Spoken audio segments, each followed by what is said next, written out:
接下来10年只会更动荡，而不是更和平。可能很多人听过这句话，但没有深刻理解这句话。当我们很多人去到一个国家的时候，就是没有仔细分析当地国家的地缘政治和历史，和分析自己实际情况的。你去问身边很多人，你说你为什么去中东，真的10有8九会告诉你说，那边有个朋友，所以我就过去了。大多数人就迷迷糊糊的就出了，没有仔细想。东南亚热去东南亚，中东热去中东，墨西哥热去墨西哥。所以其实给我们一个教训，大家就需要坐下来重新思考，未来10年这世界会发生什么样的变化。这个其实牵涉到我们很多人比较欠缺的，就是怎么理解地缘政治以及这个科技革命带来的影响。最典型的就是接下来10年只会更动荡，而不是更和平。可能很多人听过这句话，但没有深刻理解这句话。首先就意味着你自己得把全球各个国家的所谓战争啊，包括这种地缘的风险，要把它做一个核心考量指标，而不仅仅是市场规模。有时候市场规模大，那发生战争，你可能辛苦几年的就一夜归零，这是最大的风险，而不是市场。第二，科技革命，比如人工智能，你知道人工智能最大的，你看在我们这边产生了一堆的一人公司。说俗了一点啊，就人工智能接下来会带来全球的大失业，影响全球的产业的变迁。你看我们以前人工智能之前，全球产业是什么？当一个国家慢慢发展到富裕国家，它的劳动力成本变得越来越贵，它的很多产业就会转移到劳动力成本便宜的地方。当年欧美转移到日本，日本转移到中国，包括亚洲的一些，都是这个逻辑啊。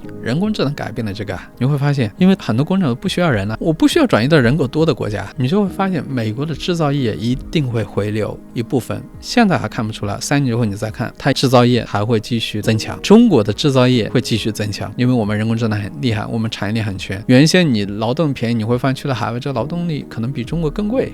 算下来，因为我这边用机器啊，所以就意味着什么呢？就意味着现在的工业大国，因为人工智能，它的工业不会像以前那样转移出去。这个产生的影响就是，现在有一些国家人口很多，就意味着大量的年轻人失业，甚至社会动荡因素就会非常高。所以在我看来，接下来10年，很多国家的政权会被年轻人给推翻，就意味着你要把这种科技加地缘考虑在一起。为什么大家会去美国建厂？因为市场在那。我去美国建厂不是因为劳动力便宜，而是说我如果不建厂，我就没市场。为什么要去欧洲建厂？因为如果你不建厂，我就不让你进来。我们以前考虑的因素是什么？这个市场有多大，人口有多少？你用这种主线去考虑出海市场，会出现重大问题。